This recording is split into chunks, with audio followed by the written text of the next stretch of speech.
Hey there, and welcome back to the Nerd Culture Ministry Underground podcast. My name is Bubba Stalkup. I'm the CEO, president, and founder of Love Thy Nerd, and this podcast is dedicated to raising up and equipping the next generation of nerd culture ministers and missionaries. And today, I'm legit excited to finally have on the podcast friend of mine, Nathan Webb. I've actually never called you Nathan. Ever in the history. It's a weird overlap in the community. Everybody knows me as Nerd Pastor Nate, but like everybody in my family calls me Nathan. So it's either one. I'll respond. Does anybody just call you Nate? Just like some of my college buddies call me that, but just about everybody in my family and people that are close to me all know Nathan, but Nerd Pastor Nate just sounds better. I mean, that's what the title of this episode is going to be, is Nerd Pastor Nate, Checkpoint Church. There you go. And we'll get into that in just a little bit. But if you guys have any questions or anything like that for us, please let us know on this podcast page on lovethynerd.com. There's a comment section there, or you can hit us up in all the social media places. All that stuff will be in the notes, or if you're watching on YouTube, it'll be at the top of the video. Well, hey, let's just get right into it, Nate, because we got a lot to talk about, man. You're not doing a little amount of things. You're doing a lot amount of things. Some of those things include, I was mentioning that this is not an exhaustive list, but you have Checkpoint Church, which is a website, social media presence, YouTube, and primarily Twitch. You have Pixel and Pulpit. That's a digital community that you help run. I say help run. I don't think anybody help. I think you run it. It's just me. Yeah. If anybody wants to help, let me know. Come on over. It's a cry for help. Yes. That digital community, which is fantastic. I love getting all those emails for that stuff. You're a speaker at the Level Up conference, at least this past year. I'm assuming they're going to have you back to do more stuff in the future. You help with UMC, that's the United Methodist Church Digital Ministries, helping to equip other people to engage or that are already engaged in digital ministry. And you also have recently launched the Jesus Loves Nerds Bible Studies, which I'd love to talk to you more about that here coming up. And then with Love Thy Nerd, you have done one of our recent Bible Thumps, episode 117, Lose Control. And you also wrote an amazing article for us in 2020 called Church is for Nerds. So that's just some of the stuff that you are involved in. And I'm sure like as 2024 progresses, that's when this episode is being recorded and released, that you're going to be doing so much more. So let's just start at the top of the list. Tell us about Checkpoint Church. Like, what is it? How did you start it? Like, what is the point? What's your vision? And where are you guys going this year? Sure. So I am, as could be kind of alluded to by that list, I'm a part of the United Methodist Church. I'm an ordained elder in the denomination. And so we are an itinerant system. So essentially you get appointed somewhere by a bishop. And I was a bit of a weird one whenever I came into ministry. I graduated from seminary and I met with our conference and I said I had this vision for a church for nerds, geeks, and gamers, and I want to plant it. And I thought, this is just a bug in the ear situation. I'll do this in 5 or 10 years of ministry later. And instead, the guy overseeing church development in the conference was a nerd and said, yeah, let's go for it right now. And so we just got started and planted this church and have had a lot of stumbles and a lot of successes and a lot of everything's along the way. But we have been trying to plant this church as a part of my ordained elders' orders. So I'm actually appointed to this spot, to this community. Technically, I'm appointed to a town in North Carolina, but the understanding was like, you're appointed to the internet, and good luck with that. But we're trying this thing, and over 3 years, we've been continuing to pursue the church plant life. So rather than seeing ourselves as a community or as like an extension ministry, we're trying to build a church online. So in as much as it pertains to like church plants and like appointings inside of the UMC, I have a little bit of understanding in that area. I come from a Baptist faith tradition, and so it's a little bit less appointing and a little bit more church planting. But is there a situation or a scenario where they would come in and reappoint somebody to Checkpoint? if they could find the right person, that definitely stands to like be a possibility. The process, of course, it's like so much red tape, and that's kind of what the Methodists are known for, is our long list of red tape.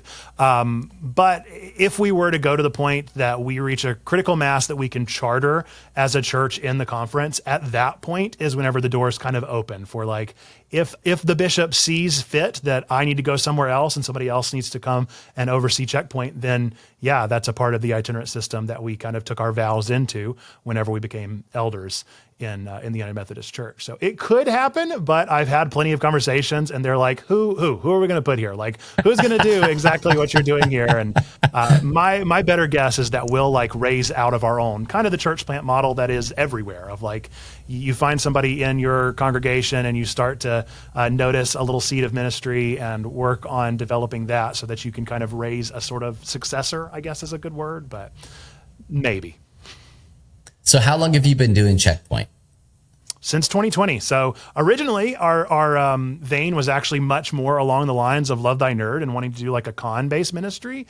And then that conversation happened February 2020. And so obviously March 2020 happened to all of us, and we went on from there. And so we quickly pivoted and realized, well, if the nerds aren't at Comic-Con, where are they?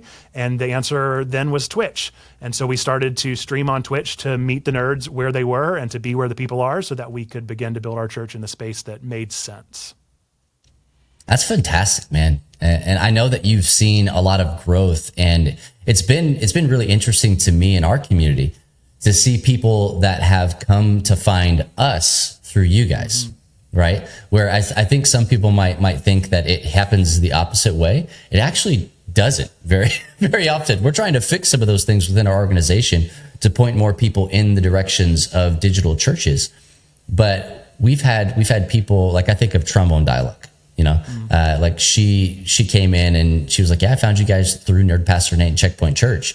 And I was like, that sounds familiar to me. So like I came in contact with you and your organization through her, which is like, I just love the way that those things feed together, this spaghetti bowl of community, but it all absolutely. happens online. Yeah, that's what is best about this place. Like, that's one of the things that mesmerized me about Twitch from day one, was the like raid mechanic, the ability to take your community and send them somewhere else. I was like, that's the coolest thing I've ever heard of.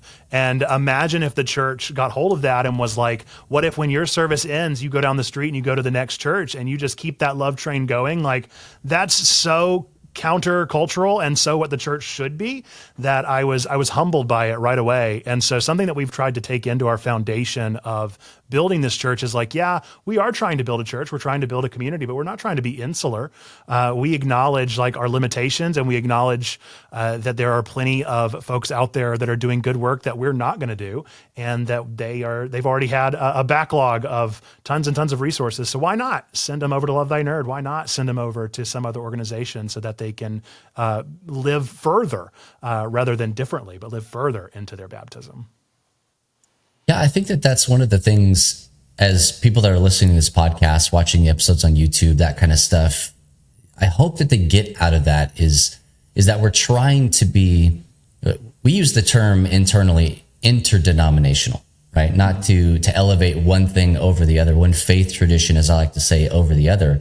But it's like whatever is drawing you in, whatever connects with you at, whether it be your entire life or a certain point in your life, or where you find yourself physically located, maybe all you have around you are, Southern Baptist churches or Methodist churches or whatever. I fully understand that. But to be able to understand that there is an entire online community that shares your beliefs and your views and your mission of how to reach the world with the good news of Jesus Christ, this gospel that we talk about. And that they flow into each other. You might be hanging out in one moment on Twitch with, a Checkpoint Church of the United Methodist, denomination, and then you move into something that is, completely different, but is still faith-based, loves Jesus, and wants to point you towards Jesus in the most basic ways possible, through loving people by playing stupid things like video games, right? Like, which we can all agree, some of them are dumber than others. And that's the things that people want to watch on Twitch, is us, utterly fail at playing video games. But hey, speaking about some of those areas, I think I know the answer to this, but I'm going to give you an opportunity. What is your deepest area of nerddom? So I'm gonna say there's like one that's gaming, and there's one that's like my nerddom niche that I feel like I can't find the community for. And the nerddom niche that I have is definitely I'm a big old weeb. I love anime. I love watching anime. I love talking about anime. I love deep diving into it, catching the latest seasons. Like, I love that. And then my gaming side is I love weird horror RPG maker games. I love the strong story, twists, turns, darkness that like a pastor probably shouldn't be talking about. Like, I love that stuff, and I eat it right up. I did not know that about the horror RPG side of things. Oh yeah. That makes me feel the same way as when I found out that like Dustin loves to play Doom, right? Like it warms my heart in the weirdest way. Yeah, we all have this background of gaming that drew us into the stories that we love. And that's what I really like about it, is I really find that the horror genre can tell some really bold and creative stories that I'm here for. Oh man, absolutely. Yeah, Jacqueline Parrish would agree with you wholeheartedly in that. We had a whole thing about horror that we did with her. That's crazy. I tell people all the time, one of my favorite games is Diablo. And the way that I convinced my grandmother to let me install it on her computer was telling her that I was killing demons, which is not inaccurate. It's just not the full story. What's going on in that? I feel like the history of the Satanic Panic is really just game developers and whether it's TTRPG or video games shooting themselves in the foot with cover art. Because if we could just hide the cover art from our parents and grandparents, they wouldn't have ever known. They would have had no idea. But, you show the cover and it's got this person like holding a gun with demons behind them. And it's like, well, okay, like that's going to be a harder sell than Animal Crossing.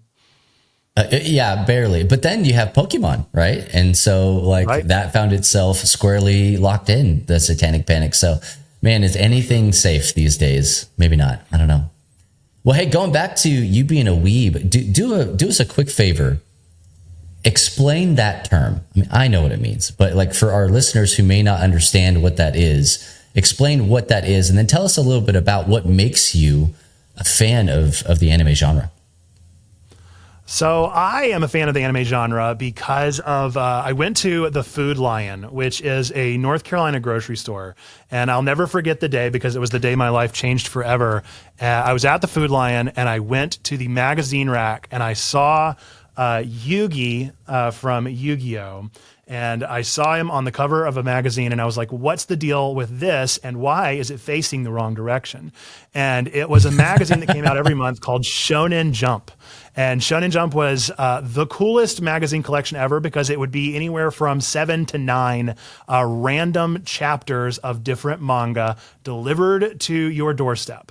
And I have a collection of like 5 or 6 years worth of Shonen Jump that I convinced my parents to get me. And that was where the obsession first started. Is I had like these Sat AM like anime that I watched, and then I saw Yugi and I made the connection of, oh, there's a world beyond the shows that were produced by Toei back in the day. Like now we have so many more anime that I can do a deep dive into.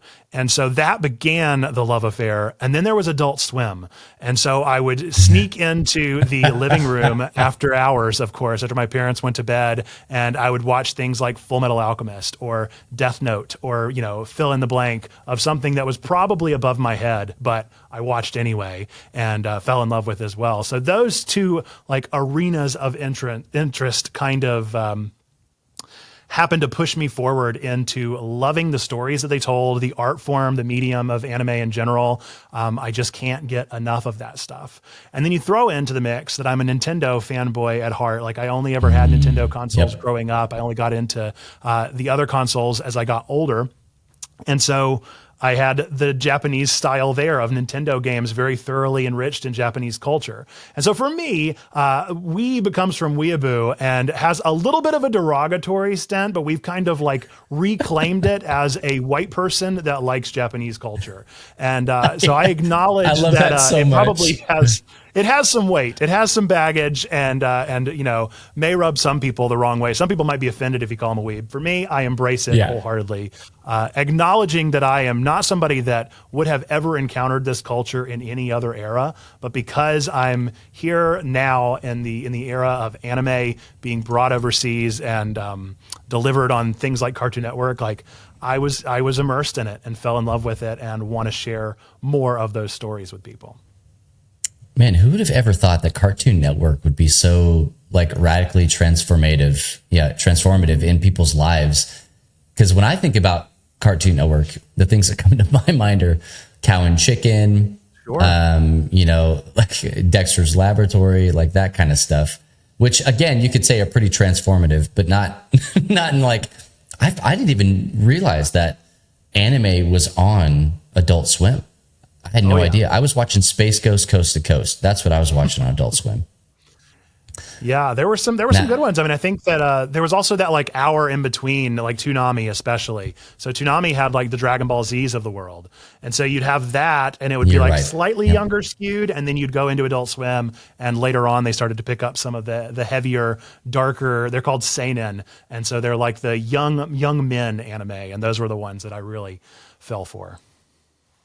I saw somebody recently, I spent a lot of time on Instagram Reels, and I saw somebody recently say that the Sonic movies are Dragon Ball Z for kids, right? Like, and it just goes through all of the stuff on, hey, here's all the parallels 1-to-1 on how it is basically just a retelling. Using characters from, obviously the Sonic games and stuff like that, but the movies completely open up the storytelling and all sorts of stuff. Have you seen those movies? Yeah. And that's going that back connection? before the movies, even in the games. I mean, the Chaos Emeralds are a pretty direct ripoff of the Dragon Balls, because you would collect them and then all of a sudden you turn into like Sonic with all yellow hair, and like Super Saiyan is all yellow hair. So granted, when you collect the Dragon Balls, you'll become Super Saiyan. But yeah, the parallels are definitely there, and we all take from each other and borrow from each other. And we love telling stories like that. One of the things that we love to do on our Twitch stream is read from a book that I wrote whenever I was 10 years old. And it's really embarrassing and cringy, but it's impressive because I wrote a trilogy as like a kid. But whenever I go back and read through it, I realize that I just wrote out stories from the anime I was watching. And so like blatant ripoffs of Yu Yu Hakusho, like watching the Dark Tournament stuff, and we'd have like a tournament in my book, and you can tell like which characters are parallels of the characters from the show. So it's all iterative. We're all just learning from each other. Yeah. Hey, if they care, they can come after you. Send the lawyers, right? That's right. Come after that 10-year-old who has a Word document filled with their ideas. Hey, how do you take your weebness, your love for anime, your desire to want to play and engage with these JRPGs, and even horror genre? Like, how do you take that and turn that into a ministry? What does that look like? Sure. So that was a question we asked ourselves as well. The first thing that we did was we started playing the games in community. And so we would go on Twitch, and, normally on Twitch, you might play like a Fortnite, or you play with people. And some people were doing Let's Plays, but like for the most part, that's not the most popular genre on Twitch. But we were going to kind of unapologetically like put our foot down and play games together as an act of Bible study. And so we started with Undertale, which I think is a game that everybody on planet Earth should play. The Pope owns because of MatPat. So at the very least, it's in the sphere. Yeah, he took it to the Pope as his gift. And so Undertale was going to be our first one. And we did. We played it. We played through the entire game together. That still exists on YouTube. And the game plan was we would play that for like 2 hours every Wednesday night, church time. And then on Sundays, we'd invite people into a Zoom call to talk about it and to break down some of the thoughts and to bring out some like biblical parallels or things that we might be able to learn about ourselves and our walk with faith.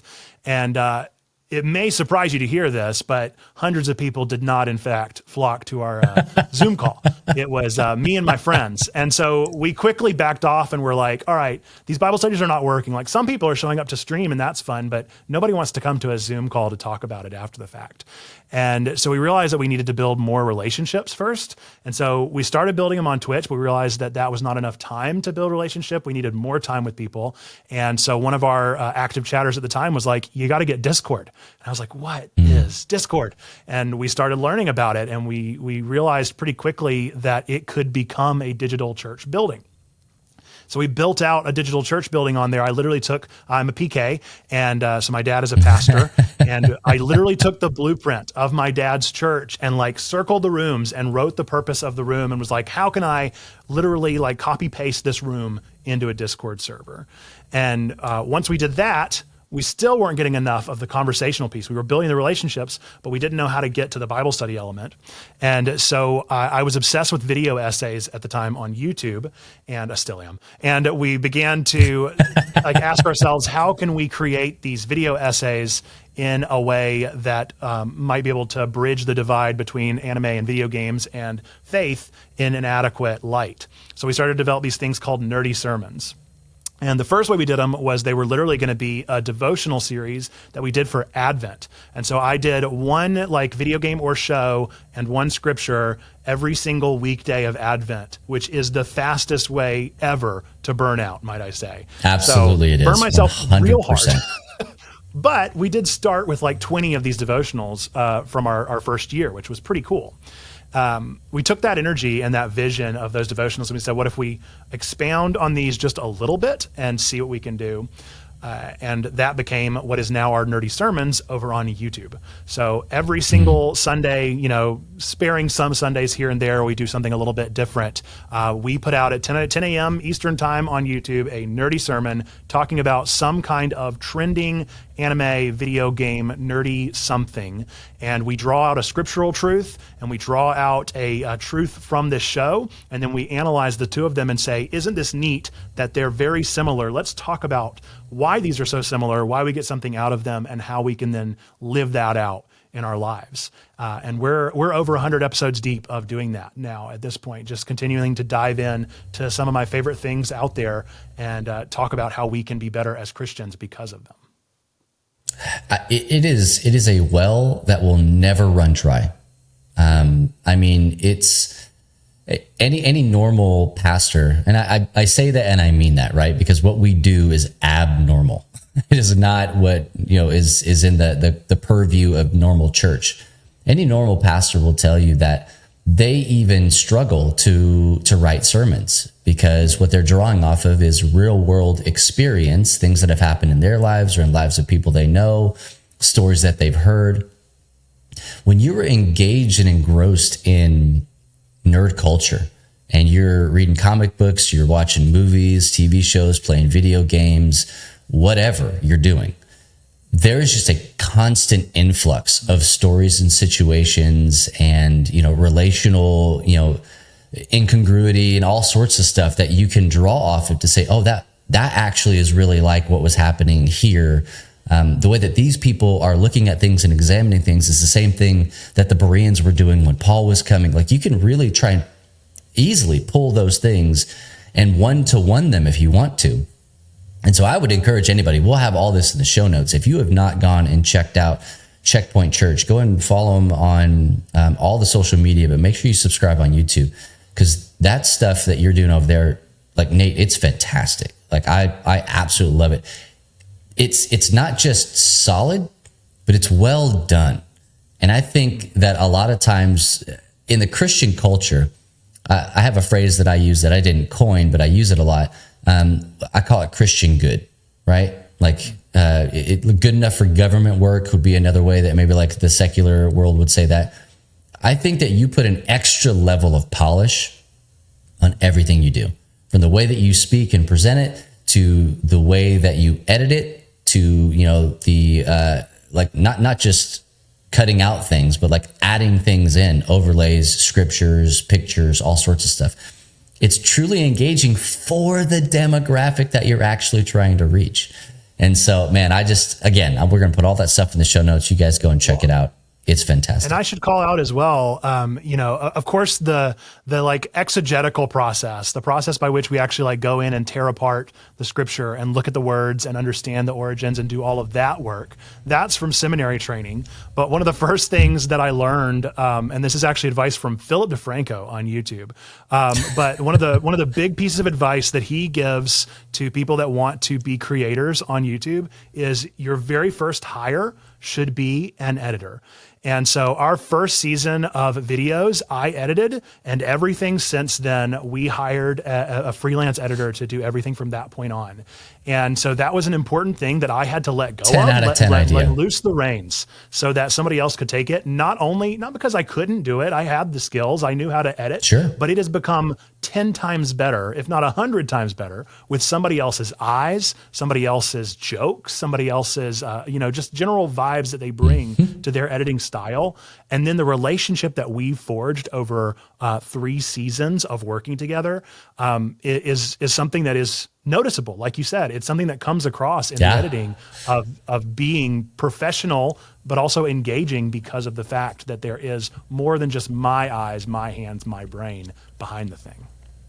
Oh man, that's an entire series of training right there on letting go, delegating, being okay with a different view on your content, and then just watching it grow. I was listening to a podcast just the other day, Craig Rochelle's leadership podcast, and he was saying, hey, it's a new year, new you, learn to delegate. Like, be okay with other people doing stuff. So that's fantastic. I could camp on that forever. I really could. But we also like to ask all of our guests here on the podcast, okay, that's how you turned that into a ministry. But the heartbeat behind that had to start somewhere. Can you remember the moment or the time that you were initially called into ministry? And if so, I want to talk with you just a little bit about that. Sure. So as far as general ministry, whenever I knew that I was called into that, it was actually in 4th grade, which is way too young. And I ran from it for a long time because of that.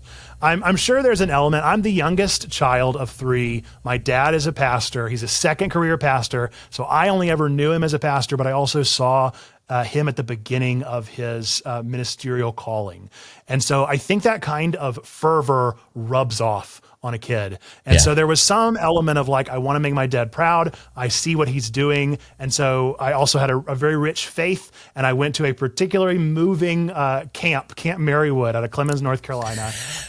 And I was there, and they did the altar call. They did the thing where you go to the gym and you just bawl your eyes out, and you're handed a Bible, and they give you this Bible, and they're really wanting to put that pressure on you. And it was then and there that I had this super emotive experience and was like, I'm called to ministry. Like, this is it. This is the moment.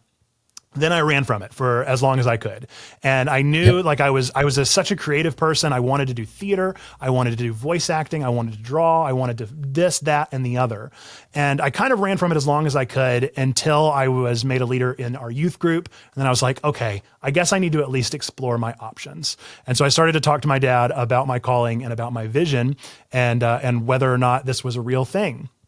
And he gave me the advice whenever I was going into undergrad of whatever you do, don't major in religion for your undergrad. He said, you're going to get it. Don't worry. Like, if you go to seminary, you're going to get it. So do your undergrad work in anything else.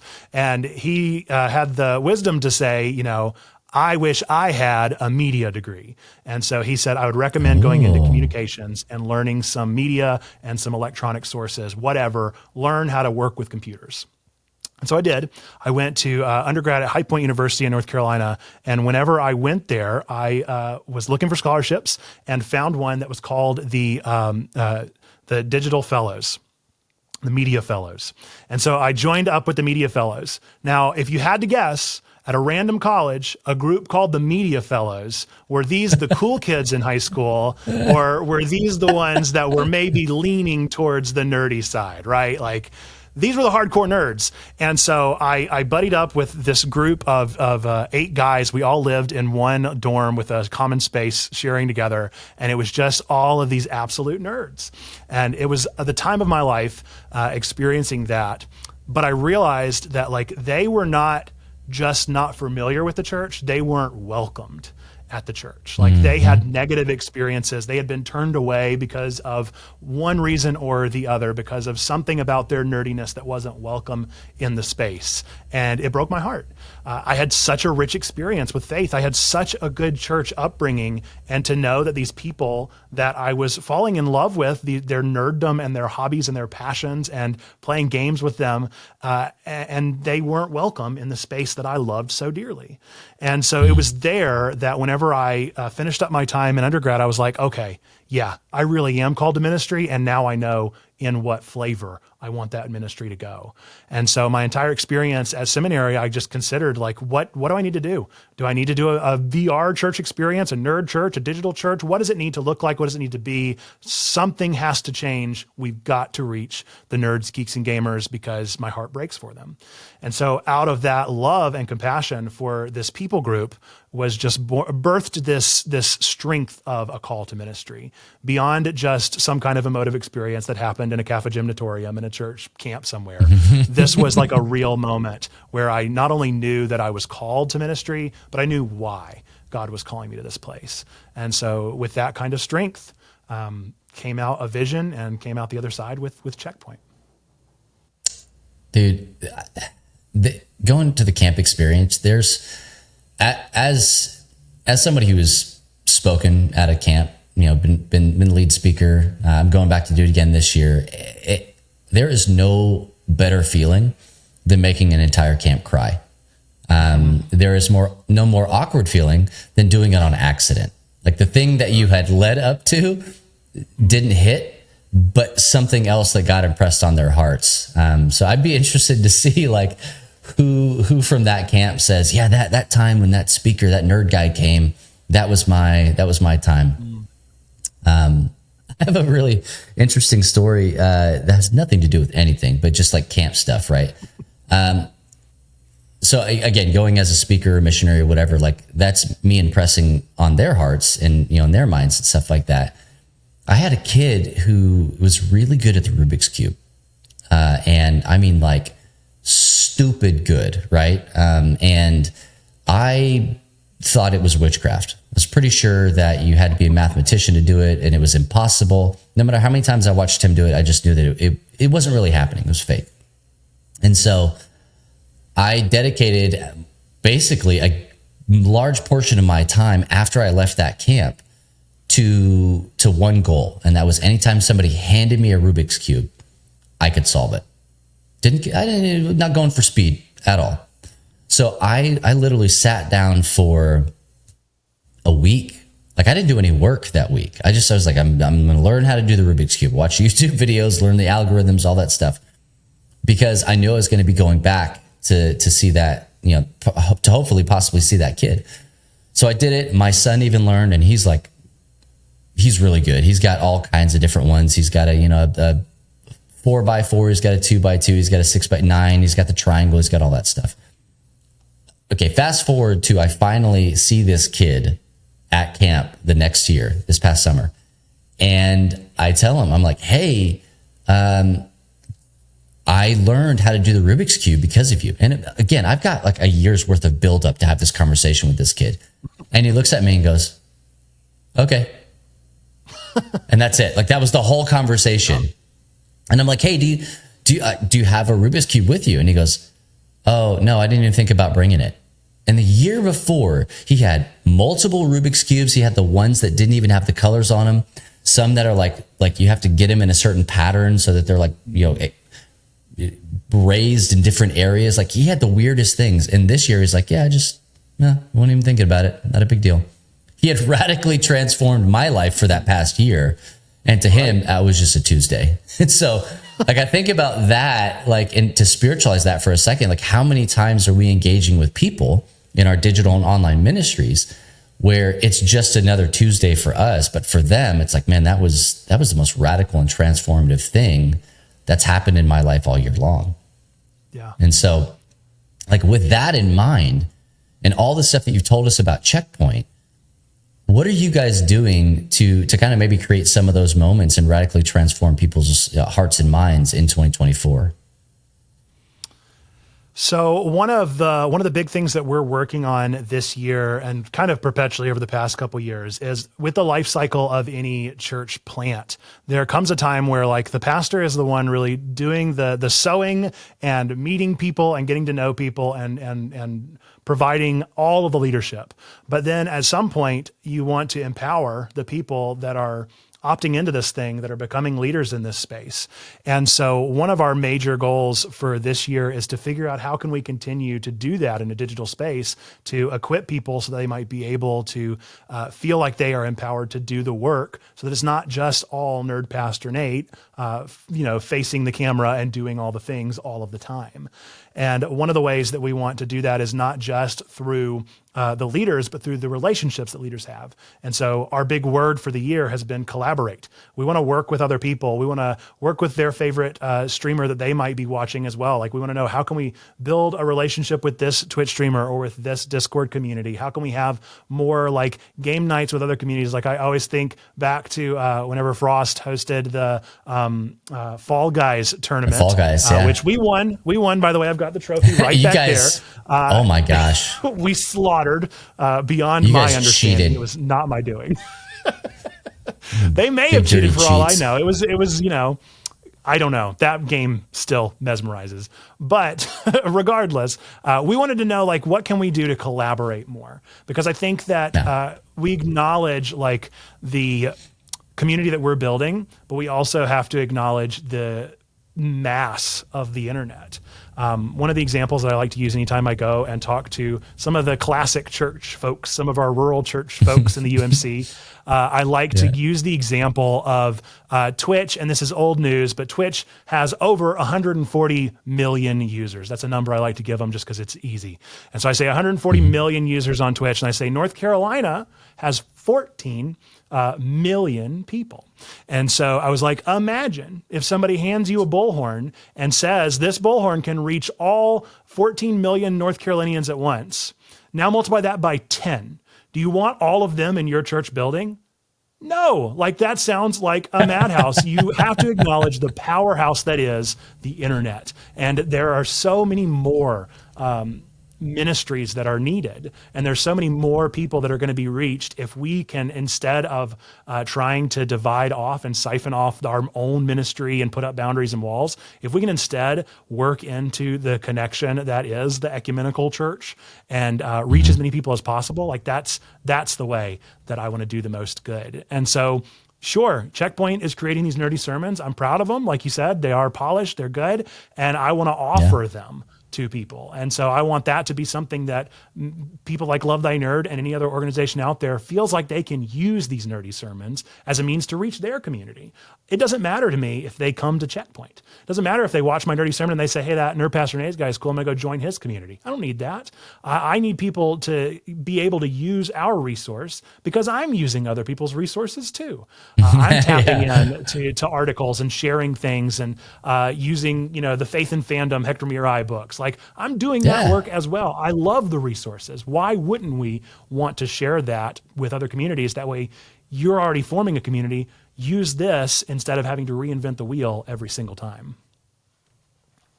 Dude, I absolutely love that. And I think that's why connecting with you and by extension Checkpoint. And I do mean that the way that I say that, right? Like with Nate and then by extension Checkpoint.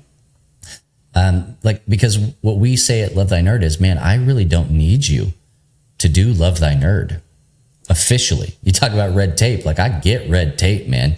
Right. If you want to come up and say, how do I have a Love Thy Nerd game night at my church or my community? It's like, well, I got a lot to say about that. Like a lot to say about that because there's more wrapped up in that than just having an event. But if we can train and equip you and then launch you out into a space to let you go and do the things that God has called you to do, that's really what we're way more interested in. And we would like to encourage you to pursue. if you want to come and join us and be a part of what it is that we're doing, that's great too. But that's not the be all end all. Like, God has more in store for you than our organization. And so, man, I resonate with that. The collaborative, when I read that, I think you posted it really early this year. Probably the first couple of days of January, I saw that on social media. I was like, yes, sir. Let's do more of that. Let's collaborate across the board. Well, hey man, that all being said, go ahead. I was going to say that leads into what Jesus Loves Nerds is all about. So this new thing that we're launching, this Bible study curriculum, is for that exact express purpose. So we sat down several years ago and talked about writing Bible study curriculum. And we were going to, because we put out these sermons, why not try to host a time where we can watch them and talk about them? And so we put together some small groups and nobody signed up. And we talked about a devotional, and it's a lot of work to put together a devotional. And so we're like, we need to figure out how can we use these in a capacity that might allow for people outside of Checkpoint Church to be able to use the resources we're creating. And so starting this year, we're launching a thing called Jesus Loves Nerds, which is the name of the website as well. It's a Substack. And the purpose behind that is we're creating Bible study curriculum with activities, with questions, with prayers, with everything that you need. If you are like a youth group leader or a pastor of a church, you can hand this off to a volunteer and feel comfortable about it, and talk about nerdy things. And so like that is our main goal behind it, is to reach out to church leaders and be able to equip them so that we can reach more people than ever that may or may not ever be a part of Checkpoint, but can be using the things that we're creating for their ministries that they already have. But like you said, with hosting a game night, my like secret dream would be, I would love for somebody to reach out to me in like a DM or, wherever it may be a couple months down the road and say, look, I'm not a pastor. I'm not a leader in the church, but me and my friends get together like every Friday night, and we just started getting together to play games, and we talk about your nerdy sermons and we go through the curriculum together. Like that would be a dream, to know that there's just like not even a house church, just a group of friends getting together and talking about this. Like that would be an absolute dream for me. And that's the purpose behind it, is just, we want to make sure that we're creating this stuff, so we want people to use it in whatever capacity they see fit, whether it's a youth group, young adult group, life group, church, or just group of friends. We want to create that content so that people can utilize it, and so that people don't go and click on it and think that I'm pulling wool over anybody's eyes. It is a Substack, and we are putting a paywall. And the way that we're doing it is we're offering free content every month and then also weekly content. The reason behind that is because we are a real church and we are trying to sustain. And that is important to our ministry, is like, how can we sustain? Maybe this is one avenue, but I never want that to be like a brick wall for anyone. And so odds are, if you reach out to me and have a conversation with me, we can talk about it and we can work around that. Yeah. But this is also allowing a capacity for people that are like, I really want to support Checkpoint. How can I? Here you go. This is a way that you can support us. And I tell people all the time, look, it's sorry, not sorry, but ministry costs money. I wish it didn't. I wish we just go back to the barter system and everything was, free as far as pay goes. We just traded services. That'd be a lot easier. Right. But that's not the world we live in. And so you having a way to, keep a Checkpoint financially stable, and to create longevity for the calling that God has in your life, man, I support that. I think it's fantastic. So we'll have all the show notes that have links to all that stuff, to the Substack. And you're a big fan of Substack. A lot of stuff you do is on Substack these days. I do like Substack. They're so easy to work with, and it's so easy to just like create new blog, and it's so much easier than the old Blogger days. So I'm a big fan. Yeah. I saw that and I was like, why the heck is he doing that so much? I looked into it because I'm a WordPress guy. And so I looked into it and I was like, oh, okay. No, I fully understand. Yeah, it makes a lot of sense. Good platform. Hey, if you could go back, this is the last question we like to ask our guests. If you could go back to when you started all of this, okay, specifically the nerd culture ministry that you're doing, and you could tell little baby Nate, probably in college, it sounded like, little baby Nate, what one thing that you would tell him to either keep him away for something, to encourage him towards something, or to just open his eyes a little bit more? What's one thing that you would tell him that you know now that you didn't know then? Yeah, that's such a great question. And it's such a tough question because there is so much that I've learned over the time, but some of it, is things that you just want to learn in the moment. I think if there's one thing that I could steer myself away from, it would be the obsession with numbers online and the obsession with trying to get more views, more subscribers, more fill in the blank. Like I grew up in the YouTube culture. I very much am a part of that internet mindset. And what I've learned is that it is so much more about engagement and relationship. And if you're able to build a relationship with one person, that is better than 100,000 subscribers. Financial sustainability does not mean that you're necessarily providing the most effective ministry. And so being able to acknowledge that and to kind of knock myself over the head with it and be like, listen, it's not about the numbers. Affect who you affect, do the ministry that you do, and build those relationships. That's essential. Man, that's a word right there, dude. If I can speak spiritually to people, that is an absolute word. I personally, when I stream, which is not very often these days, I have turned off the viewer count in OBS, so I just don't even see it because it affected me. It really affected me. I even had on our stream, we use Stream Elements, and I had us take it out of the ticker. I don't want anybody to be focused on that, whether they're watching the stream or not watching the stream. There are places you can go to see that, but we're here for people, not for the number of people. We're here for people individually. Yeah. Well, hey, Nate, thanks so much for hanging out, man. Oh yeah, absolutely. Absolutely. Thank you so much for hanging out with us and for taking, some time and talking to us about Checkpoint and about the things that you're doing in and through the way God has called you. How can people find you on the internet? Where do they go? Yeah, so we didn't get to Pixel and Pulpit, so I'll mention real quickly what that why that exists. That is our severing point between Nerd Pastor Nate and Checkpoint Church. So I realized that I was writing too many digital ministry blogs, and I was like, this doesn't apply to the people that Checkpoint is for. And so Pixel and Pulpit exists to be a community of people that care about digital ministry and learning about ministry tips and things like that. So that's one place you can find me is pixelandpulpit.com, talking about that kind of stuff, doing a little blog. It's not super active, and that's on purpose because I don't want it to be a stressor. It's just another way to be in community.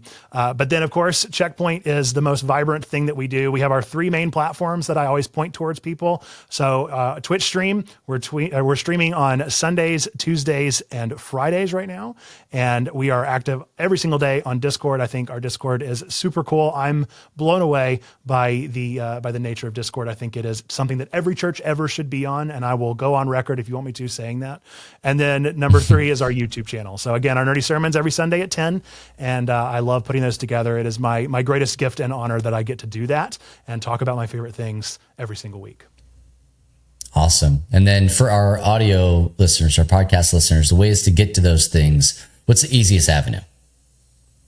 If you're familiar with Linktree, Checkpoint Church, Linktree/Checkpoint Church is going to be the best way to get there. So any of those links down below should be the ways to do it, or in the show notes or wherever it may be, or just type in Checkpoint Church. I mean, it's a pretty specific name. I think we're one of the few, and hopefully our SEO is good enough to bump us up to the top. So our logo is purple. Look for purple. Type in Checkpoint Church and look for the color purple, and you'll probably find us. That's the way to do it. That's awesome, man. Well, again, thanks so much for hanging out with us and for taking some of your time to chat with us about your calling and about what God's doing in and through your ministry. And for anybody who wants to learn more about it, all those links will be in the description of this episode and on all of our social media platforms as this episode goes out as well. Be sure to come back and hang out with us again for our next episode. We got a lot of great guests for you this month, this year, and this season. It's just chock full of great people, and we want you to come back and see what God has in store for your digital ministry if you are starting one or if you are well on your way into digital ministry as a platform. Hey, we love you guys. We thank you. And if no one else tells you this, just remember it's true. Jesus loves you, nerds.